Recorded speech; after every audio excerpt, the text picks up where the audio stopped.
šūdvabalis Petras.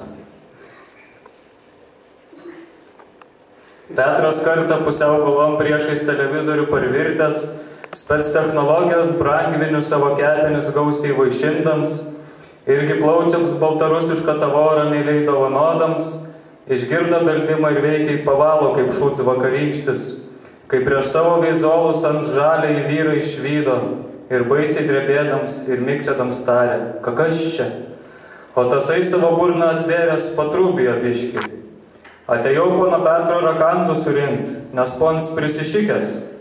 Jau vien 3 metai jo tamsta visai alimentų nemokat. Ir ėmė pasakęs ant griebti iš Petro ką tik užspėjo. Kartupelės, šūbas, opagus, irgi kačergas. Išeidams susyla išlupo Zovieckus ir dantį auksinį. O Petras paliko toks plikas, kaip buvo Domas. Ir pasiliko ant čiesams, ant ubagystės. Tu glūpa žmogau išminti didelį imkis. Ir iš istorijos Petro tu būk pasimokęs. Skarbą visą vieną vietą laikyt neprotinga. Laikyk atskirai, kad sudžia visų netimtų, kai ateis kalatoti, kad alimentų nemoki.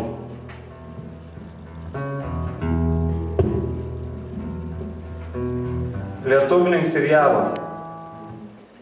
Išgėręs lietuvninks Gedimino prospektus viruodams, po darbo savaitę su būrais kelias tuopas stropiai išlakęs, kojom žirkliavo drąsiai kaip levas ir padainuodams truputį, garbavodam žemaitės paminklą kadana esantį stervą, misijo, kad šitas miestas ir tik tai jo nuosavybė, o kad jis pats įkūrėjas to miesto vardu Gediminas.